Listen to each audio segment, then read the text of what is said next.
Hello प्यारे विद्यार्थियों, मैं विकास भारद्वाज आप सभी का परीक्षा मैनिया के यूट्यूब चैनल पे स्वागत करता हूं और हार्दिक अभिनंदन करता हूं। जैसा कि हम लोग डिस्कशन कर रहे थे भारतीय संविधान की प्रस्तावना के बारे में, और प्रस्तावना में हम बहुत सारी चीज़ों के बारे में डिस्कशन कर चुके थे कि सत्ता का स्रोत क्या है, सत्ता का उद्देश्य क्या है।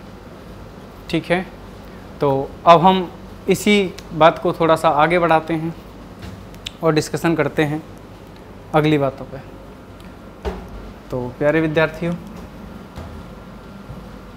ये है भारतीय संविधान की प्रस्तावना जिसके बारे में हम लोग डिस्कशन कर रहे हैं। और हमारा पेन कहाँ है? पेन कहाँ है? चलिए, तो प्यारे विद्यार्थियों, मैंने आप लोगों को बताया कि प्रस्तावना यानी उद्देशिका के अनुसार,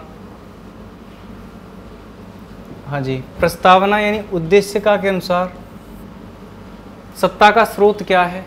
तो सत्ता का स्रोत है जनता, लोक प्रभुता। इस पर डिस्कशन किया हम लोगों ने। अगली बात हम लोग डिस्कशन कर रहे थे कि सत्ता का स्वरूप क्या है, किस तरीके की सत्ता होनी चाहिए, किस तरीके का राज्य होना चाहिए, राज्य का परफॉर्मेंस क्या होना चाहिए, उस बात पे हम लोग डिस्कशन कर रहे थे। और अब हम डिस्कशन करेंगे कि सत्ता का उद्देश्य क्या है। ठीक है, तो प्यारे विद्यार्थियों, उद्देश्य क्या है? उद्देश्य है न्याय। ठीक है, उद्देश्य है स्वतंत्रता, उद्देश्य है समानता या समता, और उद्देश्य है गरिमा, व्यक्ति की गरिमा। अब इन चीजों पे हम लोग डिस्कशन करेंगे। जैसा कि प्यारे विद्यार्थियों,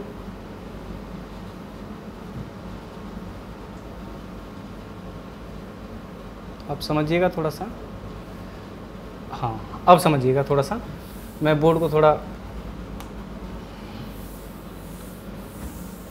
साफ कर लेता हूं।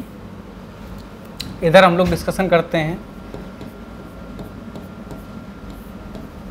सत्ता का उद्देश्य। ठीक है, तो देखिए, सत्ता का सबसे पहला उद्देश्य क्या है? न्याय। ठीक है, तो देखिए, न्याय के बारे में हम लोग बात करते हैं प्यारे विद्यार्थियों कि न्याय क्या है, आखिर इस शब्द का मतलब क्या है। तो किसी व्यक्ति को राज्य में उचित स्थान मिले, इस बात को न्याय कहते हैं भाई। किसी व्यक्ति को, मतलब हर व्यक्ति को, ऐसे लिखो, प्रत्येक व्यक्ति को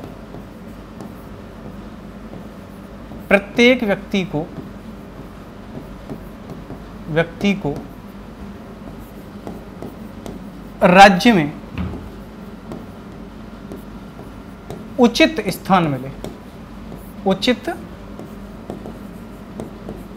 स्थान मिले। अच्छा प्यारे बच्चों, उचित स्थान मिले प्रत्येक व्यक्ति को किन किन क्षेत्रों में? हाँ भाई, किन किन क्षेत्रों में? राजनीतिक क्षेत्र में, यानी राजनीतिक क्षेत्र में किसी भी प्रकार का कोई भी द्वेष भाव उसके साथ नहीं किया जाना चाहिए, है ना। कहते हैं ना, किसी, जैसे मैं लोग बार बार क्लास में कह देता हूँ, किसी को भेदभाव कपट द्वेष की भावना, तो प्यारे बच्चे बता दीजिएगा, है ना। तो आप भी बता देना यहाँ पे अगर आपको कुछ लगता है तो। दूसरा क्या कहा गया? आर्थिक रूप से। क्या?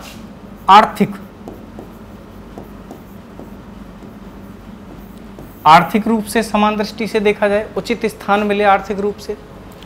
और एक तीसरी बात क्या थी? सामाजिक। क्या? सामाजिक।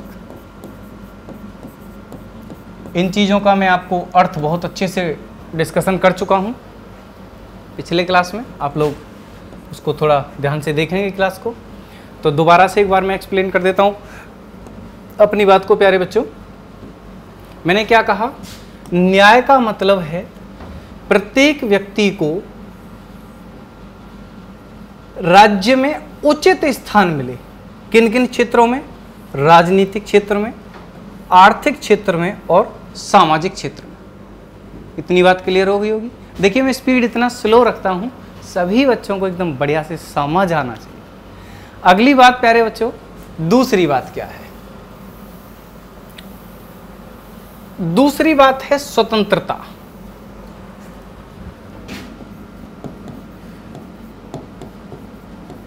स्वतंत्रता शब्द से क्या मतलब है? स्वतंत्रता का मतलब कोई भी व्यक्ति अपने विचार रखने के लिए, अपनी बात बोलने के लिए, विश्वास के लिए, धर्म के लिए, धर्म प्रचार प्रसार के लिए, किसी भी धर्म को मानने के लिए क्या होगा? स्वतंत्र होगा। ठीक है, वो किसी के जोर दबाव से, किसी से प्रेशराइज होकर के किसी भी धर्म को पालन नहीं करेगा। यदि हम मुस्लिम हैं और मैं किसी व्यक्ति से कहूं कि भाई तुझे मुस्लिम बनना है, तो तुरंत क्या करेगा? दरवाजा खटखटेगा सुप्रीम कोर्ट का। मेरे मौलिक अधिकारों का हनन किया गया है। बात समझे प्यारे बच्चों? क्या कहा? क्या कहेगा? मेरे मौलिक अधिकारों का हनन किया गया है। और आए दिन आप लोग देखते हो, क्योंकि आर्टिकल 21 में एक संविधान संशोधन, एक नए संविधान संशोधन के तहत एक बात जोड़ी गई है, जिस बात को हम कहते हैं निजता का अधिकार, यानी कि राइट टू प्राइवेसी। ठीक है, आर्टिकल 21 के अंदर आया है राइट टू प्राइवेसी, यानी कि तुम्हें अपनी प्राइवेसी का अधिकार है। अब मान के चलिए तुम लोग गए किसी होटल में हैं, और होटल में गए और होटल में किसी आप कमरे में हैं, आराम से शांति से विश्राम कर रहे हैं, और क्या हुआ? किसी ने आके दरवाजा खटखटाया, बाहर निकल हैं, तो आप क्या कहोगे? चल बेटा आर्टिकल 21 के तहत सुप्रीम कोर्ट, तूने मेरी स्वतंत्रता का या मेरे मौलिक अधिकारों का हनन किया है। और प्यारे बच्चों, आर्टिकल 32 के तहत हमें हमसे यह कहा गया है कि आपके मौलिक अधिकारों का हनन होता है तो आप डायरेक्ट सुप्रीम कोर्ट जा सकते हैं। आपको हाई कोर्ट में जाने की जरूरत नहीं, आपकी सुनवाई सीधी सुप्रीम कोर्ट में होगी, है ना। तो अगर आपको किसी ने कहा कि मैं हिंदू हूं और मेरा धर्म मानिए, और नहीं मानोगे तो आपको कमरे में बंद कर दिया जाएगा। आप बोलोगे बेटा आप हमें कमरे में बंद करोगे? हैं, हम ही आपको चलिए करते हैं आपका इलाज, हैं, जाओगे कि नहीं जाओगे? तो प्यारे बच्चों, आपको स्वतंत्रता है, लेकिन आपको इस बात की स्वतंत्रता नहीं है। आपको स्वतंत्रता इतनी है कि आप एक लाठी को लेकर के इतना घुमाने की स्वतंत्रता है प्यारे विद्यार्थियों, कि वो दूसरे को टच ना करती हो। यदि आपकी स्वतंत्रता से किसी दूसरे व्यक्ति की स्वतंत्रता में विघ्न पड़ता है, तो वहां आपकी स्वतंत्रता समाप्त हो जाती है। अब आप बोले हमें तो अभिव्यक्ति की स्वतंत्रता है, और भैया अनाप शनाप बोले जा रहे हो, तो क्या आपकी स्वतंत्रता है? बिल्कुल नहीं है।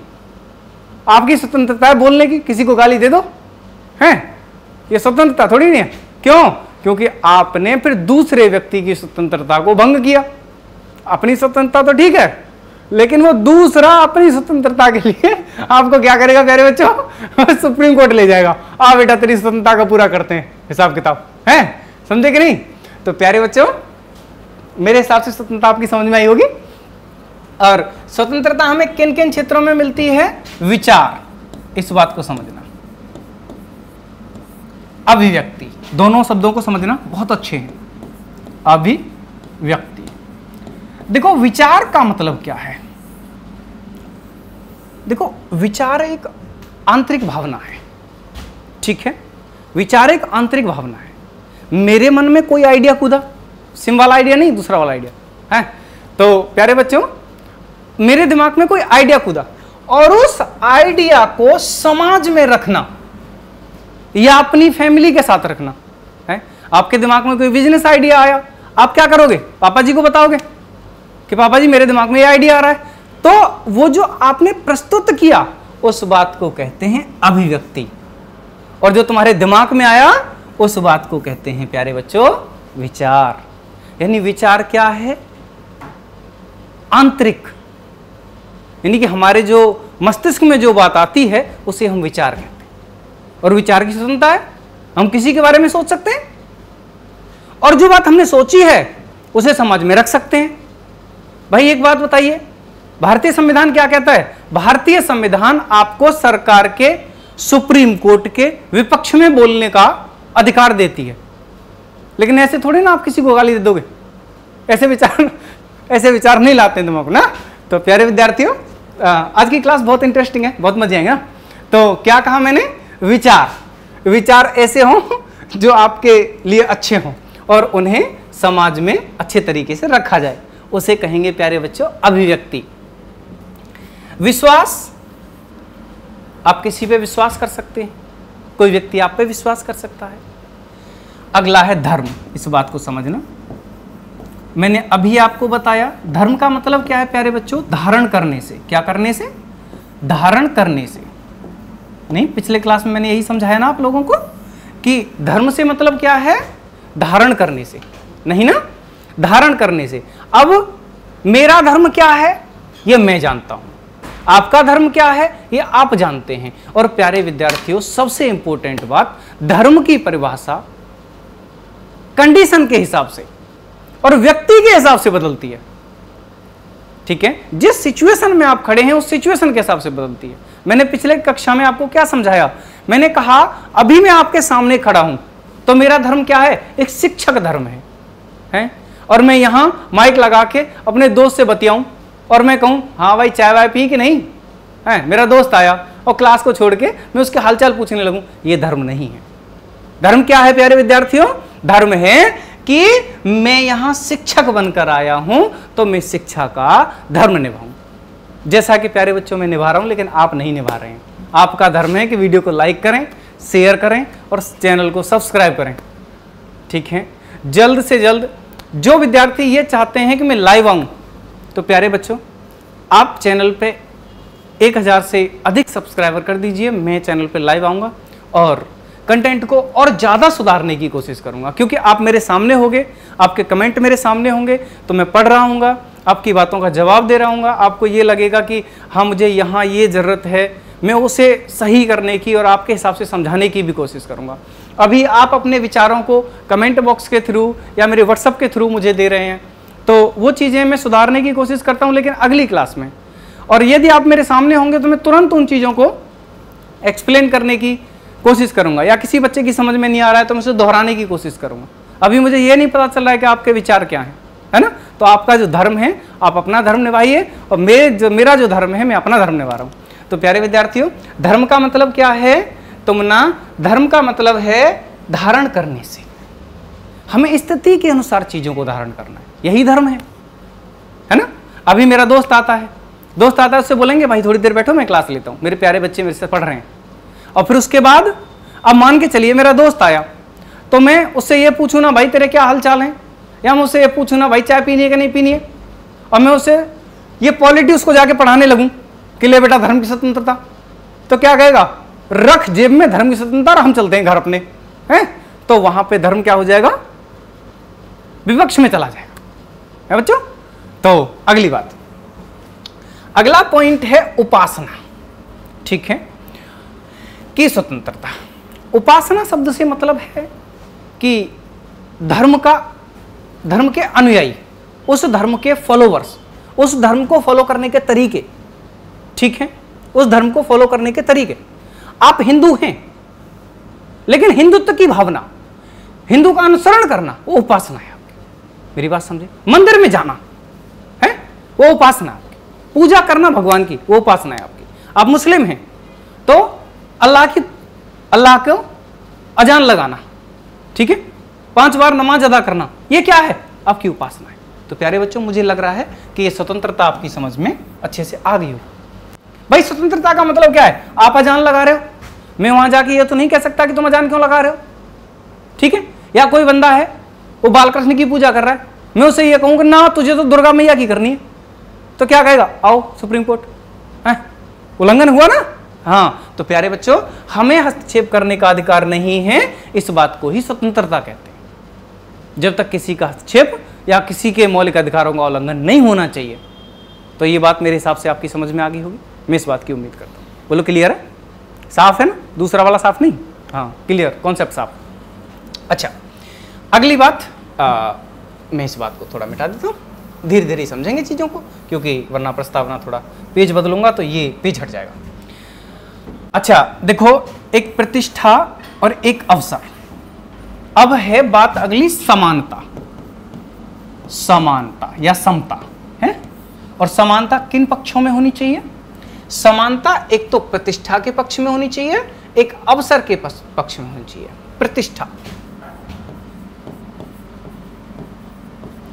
आप किसी भी व्यक्ति की प्रतिष्ठा भंग नहीं कर सकते, ठीक है, या प्रतिष्ठित तरीके से किसी भी व्यक्ति को आप जायज नहीं कर सकते, समाज से अलग नहीं कर सकते। जैसे कि इसी का दूसरा रूप अवसर की समानता। क्या? अवसर क्या है सर? मान के चलिए मोदी जी ने, माननीय प्रधानमंत्री जी ने आईएएस के लिए कुछ पदों पे भर्ती कराई, तो ऐसा नहीं हो सकता कि आप एससी कैटेगरी के हैं तो आपको नहीं रखा जाएगा, या आप जनरल कैटेगरी के हैं तो आपको नहीं रखा जाएगा, या आप ओबीसी के हैं तो आपके साथ कुछ अलग तरीके के भेदभाव किए जाएंगे। नहीं, आपको अवसर की समानता है, आपको अवसर में समान रूप से प्रतिभाग करने का अधिकार है। तो मेरे प्यारे बच्चों, मुझे इस बात की उम्मीद है कि आप लोगों को सत्ता का उद्देश्य समझ में आया होगा। एक और लास्ट बात है, व्यक्ति की गरिमा, एकता और अखंडता। प्यारे बच्चों, ये दोनों शब्द एक ही मम्मी के हैं, मतलब एक ही मम्मी के दो बच्चे होते हैं ना, हाँ उस टाइप का व्यवहार है इनका। इन दोनों को अच्छे से समझने की कोशिश करते हैं। हाँ, एक बात समझेंगे, क्या है अगली? देखिए मैं इन्हें डिटेल में नहीं समझा रहा हूँ, मतलब डिटेल में नहीं लिखवा रहा हूँ, आप अपने हिसाब से लिख सकते हैं। मैं बहुत स्लो बोल रहा हूँ, यदि आप लिखना चाहें तो। बाकी आपको लिखने की कोई आवश्यकता नहीं है, इतना डिटेल में यहाँ पे नहीं आता। जो चीज़ डिटेल में आती है उसे मैं बहुत डिटेल में समझाने की कोशिश करता हूँ। व्यक्ति की गरिमा,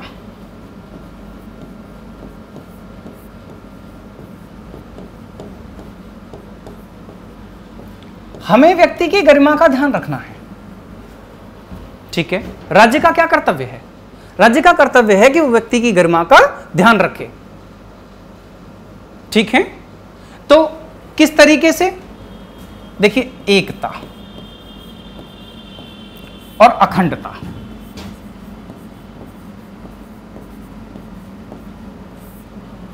ठीक है। एकता का मतलब है भाईचारे से। जैसे इस बात की परिभाषा लिखना थोड़ा जरूरी है तो मैं लिखूंगा। जैसे प्यारे बच्चों, मैं इस बात को थोड़ा समझाने की कोशिश करूंगा, डब्बे में बंद कर लेते हैं। राज्य का कर्तव्य है कि वह नागरिकों के बीच एकता, या फिर ब्रैकेट में लिख देंगे एक होने की भावना, एक होने की भावना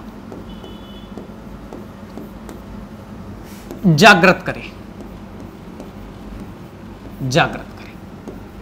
यानी राज्य का यह कर्तव्य है कि वह अपने नागरिकों के बीच में, प्यारे विद्यार्थियों, अपने नागरिकों के बीच में एकता की भावना को, यानी कि एक आपने सुनी होगी एक 4 लाइन की कविता, हिंदू मुस्लिम सिख ईसाई आपस में हैं भाई भाई।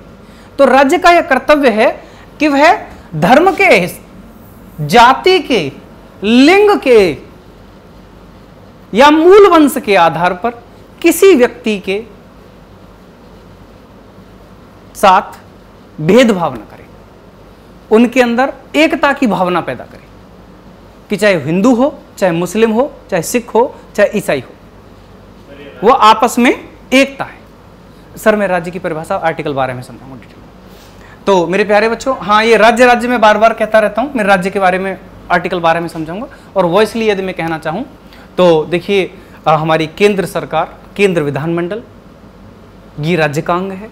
राज्य सरकार और राज्य विधानमंडल ये राज्य का अंग है। और जितने भी हमारे प्रशासनिक अधिकारी हैं ये भी राज्य का अंग है। हमारी जितनी भी स्थानीय सरकारें हैं ये भी राज्य का अंग है। इन चीज़ों को मैं राज्य को डिटेल में आर्टिकल 12 में बहुत ही एक्सप्लेन तरीके से और बहुत सारगर्भिक तरीके से समझाने की कोशिश करूंगा प्यारे बच्चों।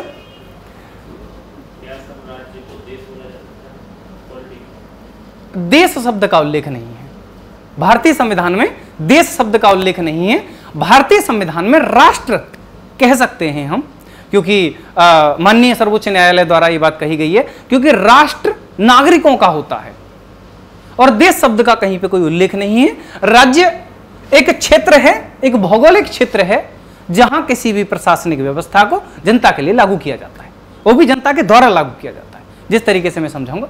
हाँ, राष्ट्र शब्द है, राष्ट्र में हम नागरिकों का राष्ट्र होता है प्यारे बच्चों। जैसा कि हमारे भाग 3 में मौलिक अधिकार दिए गए हैं और मौलिक अधिकारों में कुछ अधिकार केवल नागरिकों को दिए गए हैं। भारतीय संविधान में 2 शब्दों की व्याख्या है। एक शब्द है प्यारे बच्चों व्यक्ति और एक शब्द है नागरिक। और इन दोनों शब्दों में बहुत बड़ा अंतर है, ठीक है। नागरिक हैं भारत के लोग और व्यक्ति कोई भी हो सकता है, यानी कि नागरिक व्यक्ति हो सकता है लेकिन प्रत्येक व्यक्ति नागरिक नहीं हो सकता। इस बात को मैं डिटेल में समझाऊंगा आप लोगों को। एक बच्ची ने बड़ा प्यारा क्वेश्चन पूछा था कि सर जी एक बात बताइए, माता पिता क्यों लिखा जाता है, पिता माता क्यों नहीं लिखा जाता? तो प्यारे बच्चों, मैं इसी में भाग 3 के अंदर इस बात का बहुत डिटेल में एक्सप्लेनेशन करूंगा कि पिता माता क्यों लिखा जाता है, माता पिता क्यों लिखा जाता है, पिता माता क्यों नहीं लिखा जाता है। ये बड़ा अच्छा क्वेश्चन था, मुझे बड़ा खुशी हुई उससे सुन करके कि किसी बच्चे ने इतना, बच्चे बड़े अच्छे होते हैं बेचारे, पता नहीं कहाँ से पढ़ के आते हैं और बड़ा सुंदर सुंदर पढ़ के आ जाते हैं और मुझे बड़ी खुशी होती है जब वो ऐसे क्वेश्चन पुटअप करते हैं। अच्छा प्यारे बच्चों, अखंडता का मतलब है भाईचारे से।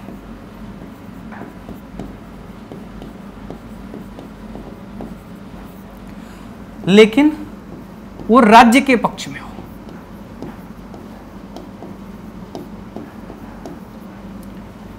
यानी कि हम क्या करते हैं प्यारे बच्चों, हम अखंड भारत बना रहे हैं।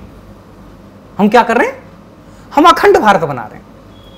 यानी कि हम अखंड भारत बना रहे हैं। हम केवल ये बात कहना चाहेंगे कि भारत का कोई भी भाग भारत से अलग नहीं हो सकता, भारत से अलग नहीं हो सकता, अखंड भारत है। ऐसा नहीं कि सिक्किम अपना झंडा बनाया लो पीला वाला है, हम तो जा रहे हैं अलग अपना देश बनाएंगे, है ना। अमेरिका में क्या है, अमेरिका में देखो ना तुम लोग, बारबाडोस बन गया ना 2 मिनट में, अपना झंडा बनाया और लो हम हो गए अलग देश। तो ऐसे भारत में नहीं होगा कि उत्तर प्रदेश ने कहा लो पीला वाला झंडा और हम बन गए अलग सरकार बना दी हमने, ऐसे नहीं होगा। क्योंकि भारत राज्यों का संघ है। भाग 1 के आर्टिकल 1 में लिखा है, India that is Bharat is a union of states. India अर्थात भारत राज्यों का संघ होगा, समूह नहीं होगा। तो प्यारे बच्चों, संघ शब्द को भी मैं 2 तरीके से परिभाषित करूंगा, उसको भी वहां पे हम बहुत अच्छे से समझने की कोशिश करेंगे। लेकिन मेरे प्यारे बच्चों, मैं आपसे एक बात और बोलना चाहूंगा कि मैं इस उद्देशिका के तुरंत बाद मौलिक अधिकार पढ़ाना शुरू करूंगा, क्योंकि ये दोनों एक दूसरे से कोरिलेट हैं और अच्छे से समझ में भी आपके आएगा। और ऐसा नहीं कि मैं भाग 1, 2 नहीं पढ़ाऊंगा, मैं बच के चला जाऊंगा, ऐसा कुछ नहीं है। मैं उन्हें बाद में बहुत सार्वजनिक तरीके से समझाने की कोशिश करूंगा। लेकिन इसके बाद मैं मौलिक अधिकार आपको पढ़ाऊंगा, जो कि विशेष जरूरी हैं, दोनों एक दूसरे से इंटरलिंक है, क्योंकि इसकी बहुत सारी बातें वहाँ पे हैं। अच्छा सर, तो मेरे हिसाब से ये समझ में आया होगा अखंडता। अखंडता का मतलब केवल ऐसा इतना ही है, अखंडता का अर्थ है कि भारत का कोई भी भाग भारत से अलग नहीं हो सकता। हम अखंड भारत बनाया था हमने, जिस दिन हमारा संविधान बना था तो हमने क्या बनाया था, अखंड भारत बनाया था। बोले ये बात आपकी समझ में आ गई होगी। एकता और अखंडता में मेजर डिफरेंस आपकी समझ में आया होगा, मैंने बहुत डिटेल से समझाया, कोई दिक्कत नहीं। चलिए प्यारे बच्चों, अब दोबारा एक बार लास्ट वाली लाइन पढ़ देते हैं। सुनिश्चित करने वाली बंधुता, है ना। हाँ, हम भाई बंधु हैं सब, तो बंधुता है हमारे अंदर। तो बंधुता बढ़ाने के लिए, बंधुता मतलब भाईचारा बढ़ाने के लिए, ठीक है। तो भाईचारा बढ़ाने के लिए दृढ़ संकल्पित होकर, हमारा ये दृढ़ संकल्प है, हमने संकल्प लिया है, हमने क्या किया है, संकल्प लिया है। ऐसे नहीं मुंह उठाया बोल दिए ये लो प्रस्तावना, ऐसे नहीं होता, नहीं ना।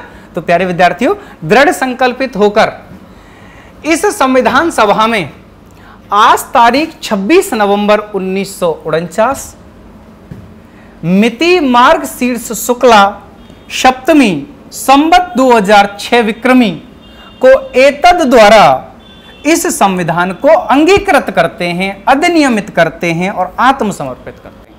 यानी हम अपनी अंतर आत्मा से इस बात को समर्पित करते हैं, अपनी प्रस्तावना को, संविधान को समर्पित करते हैं। प्यारे बच्चों, मैंने आपको बहुत डिटेल में चीज़ों को समझाया, जहाँ तक है आपकी समझ में आया होगा। अब इस प्रस्तावना के कुछ आलोचक रहे हैं, उन्होंने कुछ आलोचनाएं करी हैं प्यारे बच्चों, और कुछ लोग ऐसे रहे हैं जिन्होंने इसकी व्याख्या की है, जिन्होंने इसकी बढ़ाई की है। तो हम दोनों लोगों के बारे में अच्छे से समझ लेते हैं।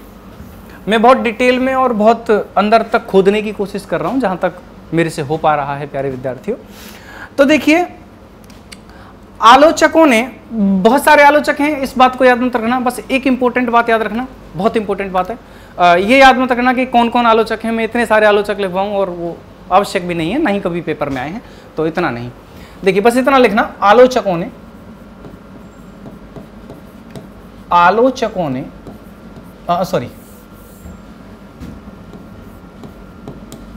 प्रस्तावना की आलोचना, इंपॉर्टेंट बात है, याद रखना, आलोचना।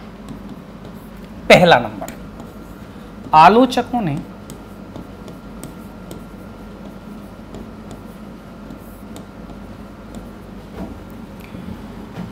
भारतीय संविधान की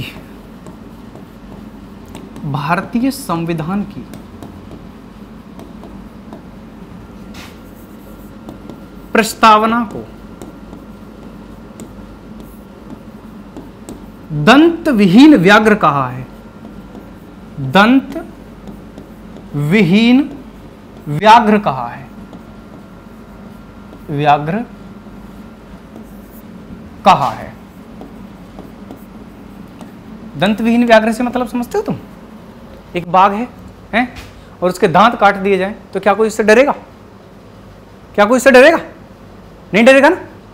कहेंगे आ जाओ बेटा कर लो कुश्ती हमसे, है कहेंगे कि नहीं? तो आलोचकों ने क्या कहा है? टीथलेस टाइगर कहा है इस बात को, भारतीय संविधान की प्रस्तावना को। ठीक है, टीथलेस टाइगर कहा है भारतीय संविधान की प्रस्तावना को। बहुत सारे आलोचक रहे हैं प्यारे विद्यार्थी। बात नंबर 2, तो बात नंबर 2 क्योंकि एक बात है, एक थोड़ा सा और समझा देता हूं। दंत विहीन व्याघ्र से मतलब है कि अपने आदर्शों को, यह बात कही गई है आलोचकों द्वारा कि प्रस्तावना अपने आदर्शों को डिटेल में एक्सप्लेन नहीं कर पा रही है, बढ़िया तरीके से एक्सप्लेन नहीं कर पा रही है, क्योंकि बहुत सारे शब्दों का उचित मतलब नहीं बताया गया है। जैसे समाजवादी, जैसे पंथ निरपेक्ष, जैसे संपूर्ण प्रभुत्व संपन्न लोकतांत्रिक गणराज्य, इनका डिटेल में एक्सप्लेनेशन नहीं किया है प्रस्तावना, बस लिख के छोड़ दिए हैं, है ना?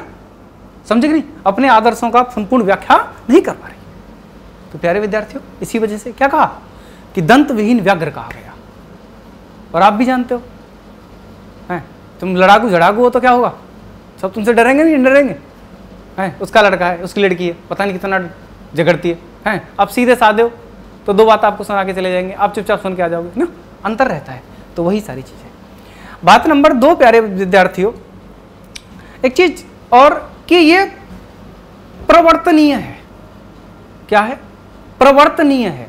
भारतीय संविधान की प्रस्तावना प्रवर्तनीय है, इस बात को या वाद्य योग्य है, न्याय योग्य है, लागू करना अनिवार्य है, और अगर नहीं है तो उसके लिए कुछ प्रावधान है जिनके बारे में हम आगे डिस्कशन करने वाले हैं। ठीक है, तो अच्छा सर, तो मैंने क्या बोला? प्रवर्तनीय है, प्रवर्तनीय शब्द का मतलब है वाद योग्य, वाद योग्य या फिर न्याय योग्य। ठीक है, इस बात पे हम लोग समझने की कोशिश करते हैं। यानी प्रवर्तनीय है, वाद योग्य है, न्याय योग्य है, लेकिन अलग अलग तरीकों से और अलग अलग प्रावधान है। किस तरीके से वाद योग्य है, किस तरीके से वाद विवाद हो सकता है, हम अभी आलोचना पढ़ रहे हैं। जब हम इसकी लाभ पढ़ेंगे या फिर हम इसके महत्व पढ़ेंगे तो उनमें हम इन चीज़ों का डिस्कशन करेंगे, किस तरीके से वाद, क्योंकि अलग अलग लोगों ने अलग अलग मत प्रस्तुत किए हैं प्यारे विद्यार्थियों। बात नंबर 2 के बारे में डिस्कशन करते हैं मुन्ना। बात नंबर 2 है भारतीय संविधान की प्रस्तावना में अस्पष्टता पाई जाती है। अभी मैंने समझाया, अस्पष्टता पाई जाती है, इस बात को लिखने की जरूरत नहीं है। भारतीय संविधान की प्रस्तावना में अस्पष्टता इसलिए पाई जाती है कि बहुत सारे शब्दों का अर्थ स्पष्ट नहीं है, इस वजह से क्या पाई जाती है, अस्पष्टता पाई जाती है।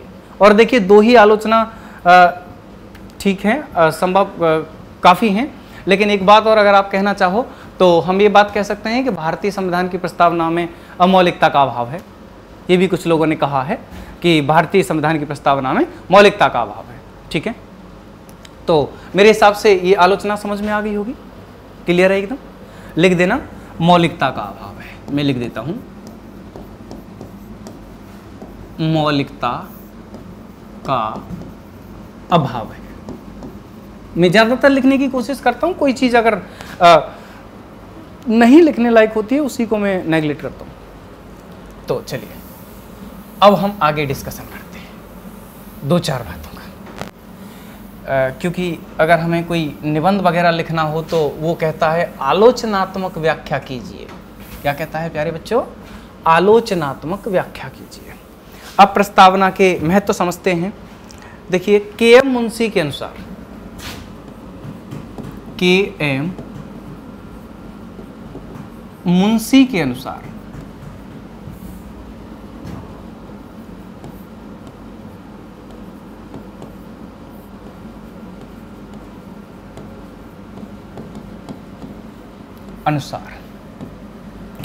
प्रस्तावना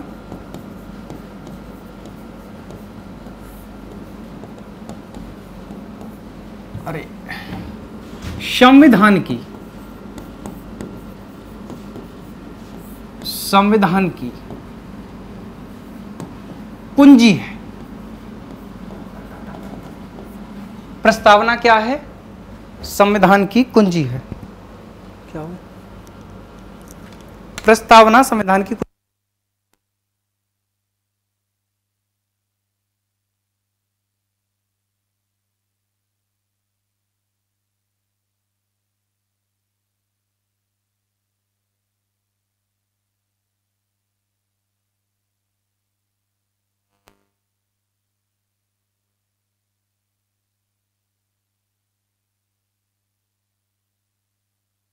हाँ, तो प्यारे विद्यार्थियों कंटिन्यू करते हैं।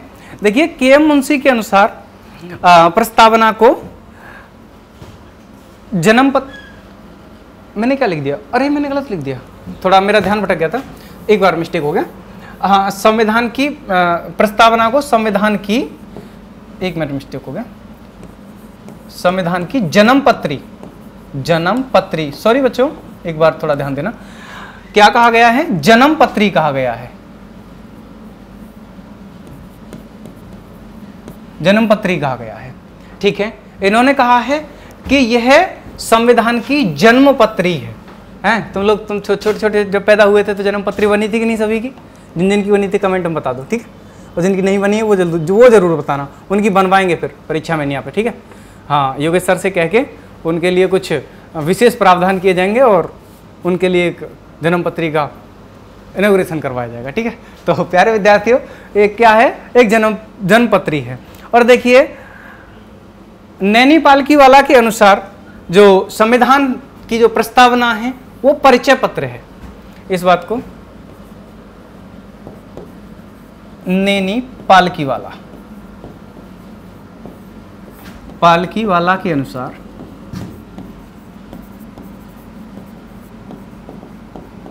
अनुसार प्रस्तावना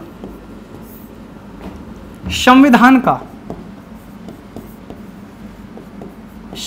का परिचय पत्र है, परिचय पत्र है प्यारे बच्चों। तो अच्छा, क्या है इनके अनुसार? इसका अर्थ है कि प्रस्तावना में इन लोगों के कहने का मत है कि प्रस्तावना में भारतीय संविधान की झलक मिलती है। इन दोनों लोगों का कहने का मकसद क्या है? इन दोनों व्यक्तियों के कहने का मकसद क्या है? इन दोनों व्यक्तियों के कहने का मकसद ये है कि जो प्रस्तावना है ना हमारी, ये इस प्रस्तावना में भारतीय संविधान की झलक मिलती है। ठीक है, यानी हमें यह पता चलता है। एक और इंपॉर्टेंट बात आप लिख सकते हैं, हाँ, आप यहां से क्वेश्चन लिख सकते हैं।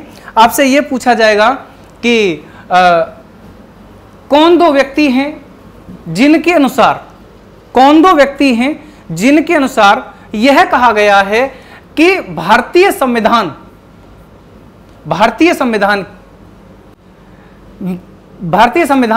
की झलक उद्देश्य का यानी प्रस्तावना में मिलती है। तो वो दो व्यक्ति हैं कि मुंशी और नैनी पालकीवाला। क्यों? क्योंकि इन्होंने कहा है कि जो हमारा संविधान है, संविधान किस तरीके से वर्णित है, लोगों को क्या दिया गया है, किस प्रकार का राज्य होगा और राज्य किस प्रकार का व्यवहार लोगों के साथ करेगा, इन सारी बातों के बारे में हमें प्रस्तावना के अंदर बताया गया है। ठीक है प्यारे बच्चों, एक और बात यहां से लिख लेना, बहुत ज्यादा जाने की जरूरत नहीं है, कि प्रस्तावना हमें यह बताती है कि भविष्य का भारत कैसा होगा। सबसे इंपॉर्टेंट बात, प्रस्तावना हमें यह बताती है कि भविष्य का भारत कैसा होगा। अच्छा प्यारे बच्चों, इसके अंदर इतना ही काफी है और अब हम लोग आगे समझने की कोशिश करते हैं।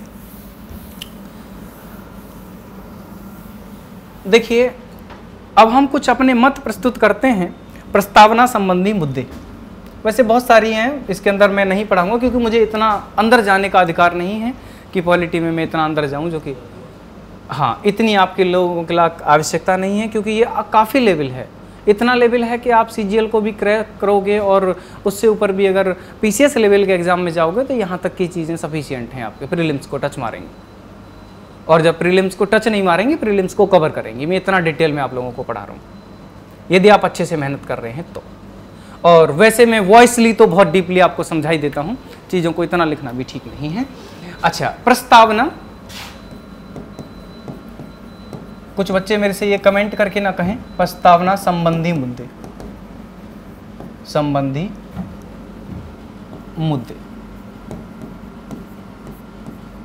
देखिए, प्रस्तावना के संबंध में कुछ मुद्दे हैं, उन मुद्दों पे हम लोग बात कर लेते हैं।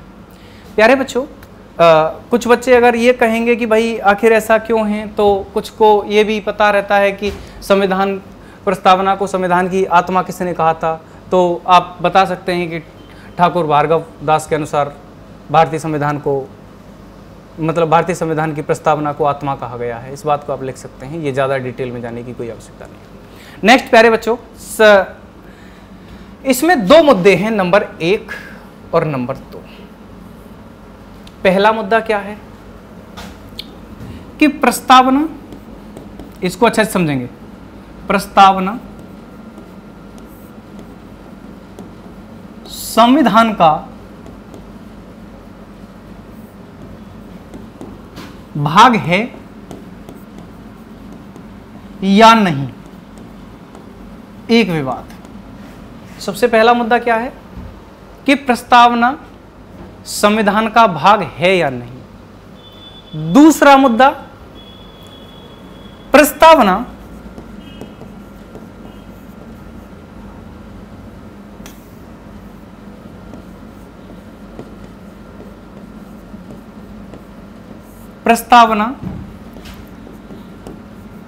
संशोधनीय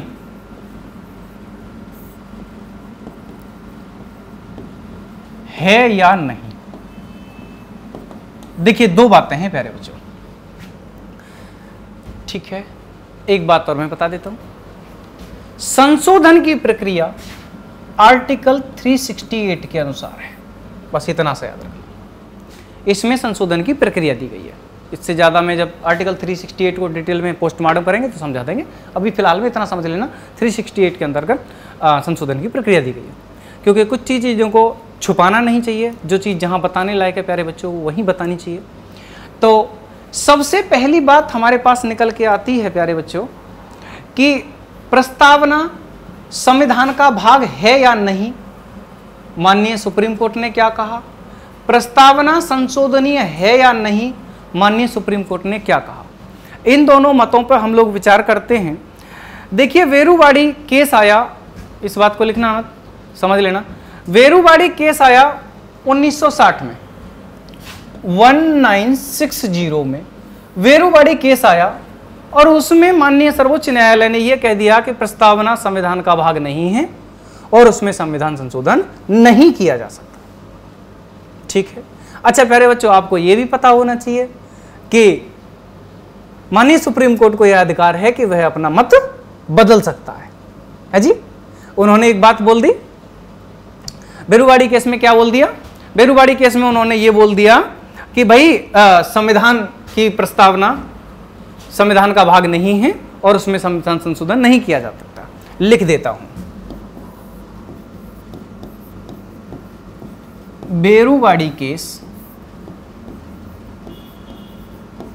1960, इसमें नो कहा गया। क्या कहा गया? नो कहा गया। यह कहा गया कि प्रस्तावना संविधान का भाग नहीं है और इसमें संशोधन नहीं किया जा सकता है। लेकिन प्यारे बच्चों, कुछ लोगों ने फिर उस पर कुतर्क किया। तो एक केस आया मिनर्वा मिल्स का, एक केस आया LIC केस और एक केस आया केशवानंद भारती केस। सबसे इंपॉर्टेंट 1973 केशवानंद, इसी बात को याद रखना बस, केशवानंद भारती केस 73। इसमें यस कहा गया। क्या कहा गया? यस कहा गया। और इसमें कहा गया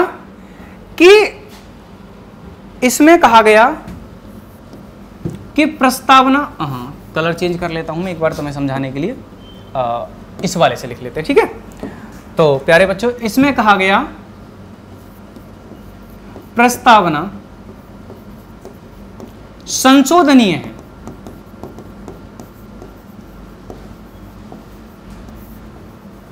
प्रस्तावना क्या है प्यारे बच्चों? संशोधनीय है। और ये केशवानंद भारती केस एक वजह से और इंपॉर्टेंट है। क्यों? क्योंकि इसके अंतर्गत दिया गया मूल ढांचे का सिद्धांत। लेकिन मैं ये नहीं बताऊंगा मूल ढांचा क्या होता है, क्योंकि इस बात को मौलिक अधिकार में डिस्कशन करेंगे। तो प्यारे बच्चों, केशवानंद भारती केस, अच्छा हाँ भारती केस, केशवानंद भारती केस। तो प्यारे बच्चों, क्या मैं दोबारा, वो मिट गया था सर, उससे मिटाने से। अच्छा प्यारे बच्चों, दोबारा समझेंगे हम लोग। तो इसमें क्या हुआ? मूल ढांचे का सिद्धांत, मूल ढांचे का सिद्धांत दिया गया, सिद्धांत दिया गया। ठीक है सर, मूल ढांचे का सिद्धांत दिया गया। जैसे मैं आपको प्रस्तावना के अंदर बताता हूं कि मूल ढांचा क्या है। ठीक है, देखिए, संपूर्ण प्रभुत्व संपन्न मूल ढांचा है,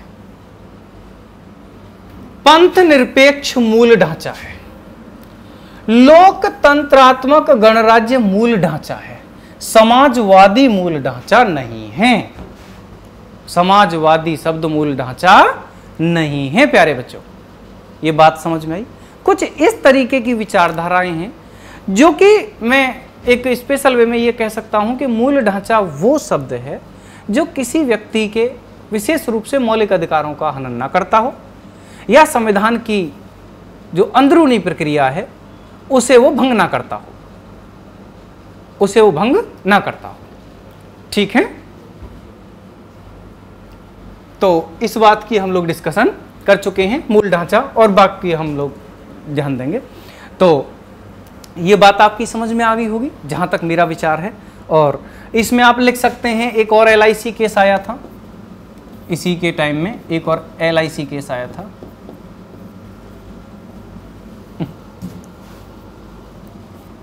LIC केस आया था, एक मिनर्वा मिल्स केस आया था, उसको ज़्यादा लिखने की जरूरत नहीं है, इतना काफ़ी है, बहुत डिटेल एक्सप्लेनेशन में कर चुका हूँ। और आप लोग इसका स्क्रीनशॉट ले सकते हैं, मैं इधर साइड में हट जाता हूँ और आप लोग इसका स्क्रीनशॉट ले सकते हैं।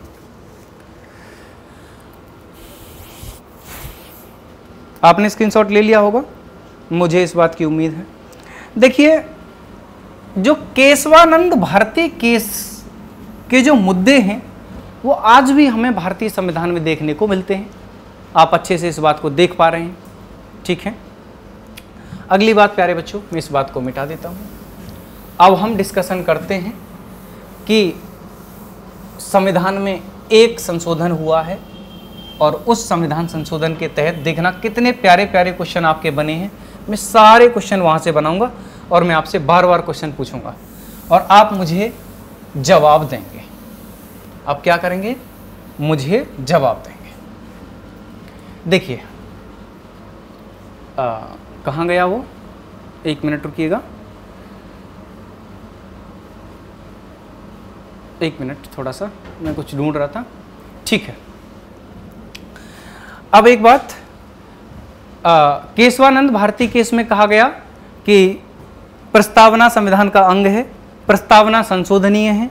यदि प्रस्तावना में कोई मूल ढांचा है तो मूल ढांचे में संशोधन नहीं किया जा सकता है, जैसे लोकतंत्र, गणराज्य, ये बातें हैं। क्लियर है? इस बात को लिखवाने की कोई आवश्यकता नहीं है। नेक्स्ट प्यारे बच्चों, अभी तक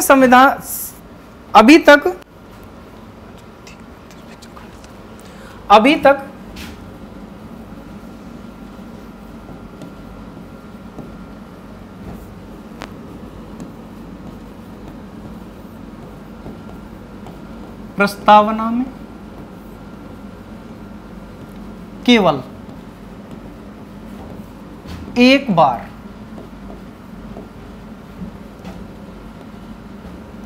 संविधान संशोधन हुआ है।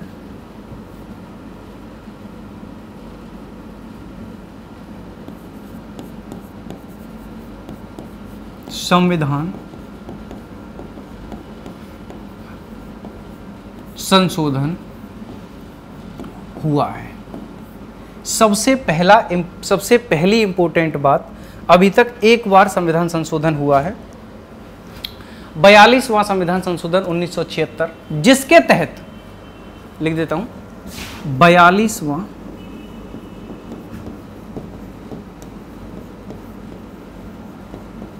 संविधान संशोधन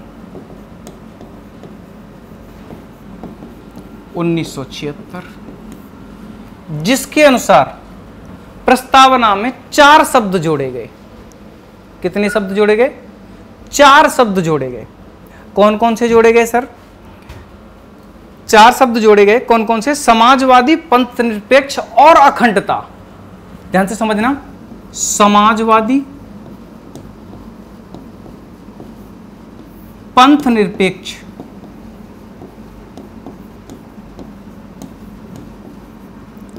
और अखंडता। ये बात इंपॉर्टेंट है थोड़ी सी।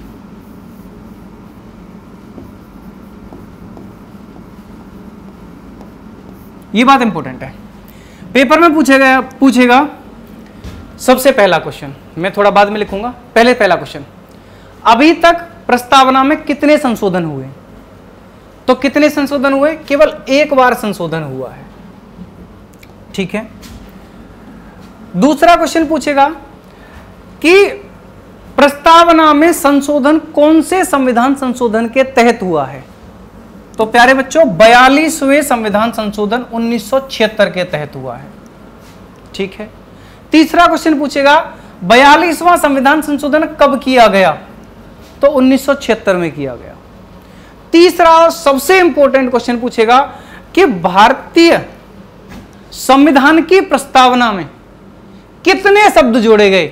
और आप लोग इतने खतरनाक हो कि 3 बताओगे, समाजवादी, पंथनिरपेक्ष और अखंडता, और अखंडता। लेकिन प्यारे बच्चों ये जो और शब्द है ना, ये भी काउंट हुआ है, और कितने शब्द जोड़े गए हैं? 4 शब्द जोड़े गए हैं। याद रखना कितने शब्द जोड़े। इंपॉर्टेंट क्वेश्चन पीसीएस में आ चुका है और एसएससी में भी आ चुका है, ठीक है, डायरेक्ट उठा के रख दिया कि भारतीय संविधान की प्रस्तावना में 42वां संविधान संशोधन 1976 के तहत कितने शब्द जोड़े गए? ऑप्शन नंबर ए 3, दूसरा 4, तीसरा 5 और छठवां 2। ठीक है, तो भाई कितने शब्द जोड़े गए? 4 शब्द जोड़े गए। ठीक है, ये अप्रोक्स 2017 का क्वेश्चन है जहां तक मुझे उम्मीद है। ठीक है, और एसएससी का लगभग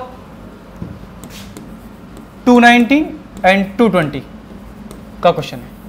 बहुत प्यारा क्वेश्चन है, दोनों पे ध्यान देना, इंपॉर्टेंट क्वेश्चन है। तो कितने शब्द जोड़े गए सर? 4 शब्द जोड़े गए। कौन से संविधान संशोधन के तहत? 42वां। कब हुआ? 1976 में। संविधान, कितने संविधान संशोधन हुए हैं? एक बार। किसमें? उद्देशिका में, प्रस्तावना में। जहां तक मेरे द्वारा दी गई जानकारी आपके लिए पर्याप्त रहेगी।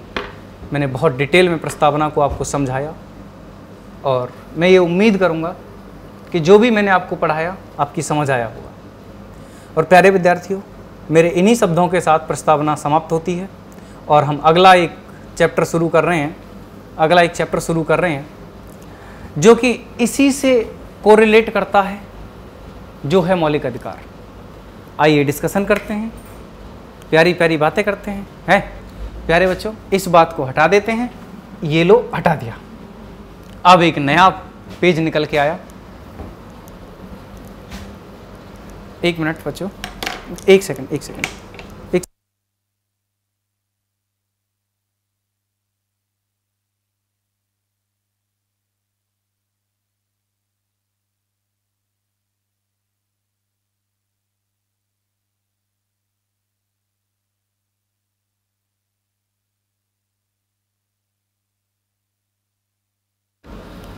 ठीक है, तो प्यारे विद्यार्थियों, टाइम थोड़ा ज़्यादा हो चुका है।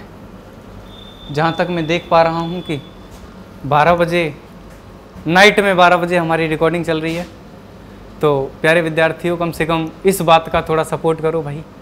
कम से कम मुझे ये देखो कि मैं एट मिडनाइट, अर्धरात्रि में मैं आपके साथ खड़ा हूँ, और मैंने पढ़ाया, मुझे उम्मीद है कि मैंने बहुत डिटेल में पढ़ाया है। इतना डिटेल यूट्यूब पे बहुत मुश्किल से मिलेगा।